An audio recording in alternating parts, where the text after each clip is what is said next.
Hello, and welcome back to Module 3, where we're focusing on successful speaking. In the last lesson, we received the speaking skills you need for giving an effective presentation or pitch. And through that activity, you did a self-evaluation of your speaking skills. In this lesson, we'll look at ways to develop and organize the content of your presentation and make it as persuasive and powerful as possible. In the Speak English Professionally course, you developed a presentation around the 3 tells. Remember them? First, tell your audience what you're going to talk about. Second, tell more. And third, tell it again.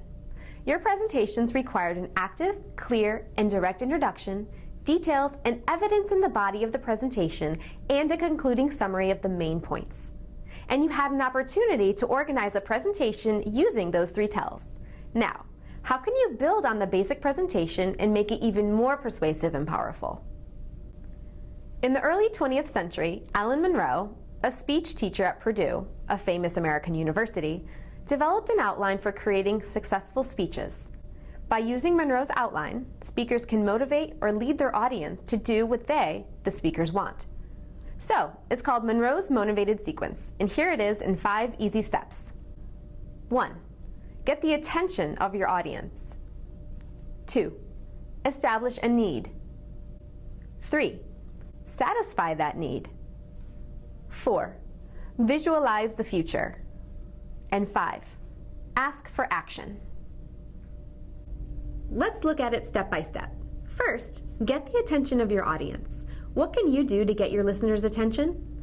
In Speak English Professionally, I suggested a strong visual, a photo, a graph, or a surprising number that would help your audience connect to you. Now, I'd like to suggest another powerful attention getter, a good story. Everyone likes a good story, right? And if it is personal and dramatic, it will catch your audience and make them curious to hear more from you. When Amalia has a new class of international students, she often begins with her story of moving to a new country and trying to learn a new language, just like her students are doing. Often, this story makes her new students laugh and everyone starts to feel calmer and more relaxed, and readier to get down to work. How do you tell a story? Think of a situation where you experience some kind of challenge or conflict. Once you've decided, pause briefly. Then, start right in with words such as, I want to tell you a personal story. I'd like to share an interesting experience I had. Next, describe the action with action verbs and focus on the challenge or conflict. This will help your audience visually see what happened and better relate to you and the difficulty you faced. Don't rush through it and don't make it too long either. Finally, close strong. You want your audience to know how the story ended and to understand why it's important to you. Before we continue, I want you to check out some videos of students describing their university research. They only have 3 minutes and can use only 1 slide, but their presentations show well how a good story can grab an audience's attention. For example, the overall winner at Auburn University's 3-minute competition in fall 2013, Ning Hao, told a great story. You can find samples by searching for 3-minute thesis or 3MT in YouTube. Once you've watched a couple of 3-minute thesis presentations, come back to this lecture. Did you find some good presentations on YouTube? Good. Let's move on with our lesson. Now that you know how to grab your audience's attention, the second step is to establish a need. Tell your audience why they need to do what you want, why they need to make a change, and why they need to take advantage of the great new product or service you are offering them.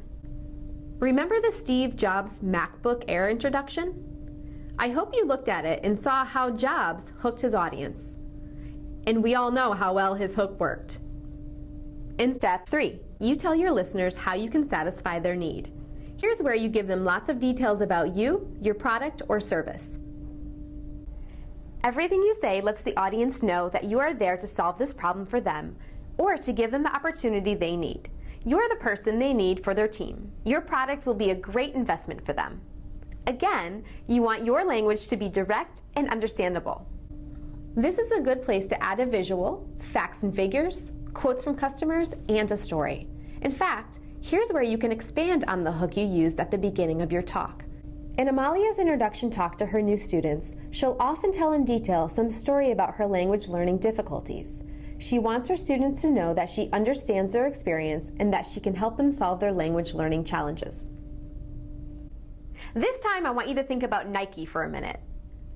Most of you should be familiar with Nike, the swoosh and the tag, "Just do it." Well, you can think of that tag as Nike's way of satisfying their customers' need to be part of the fitness revolution. Do you need to lose some weight? Just do it.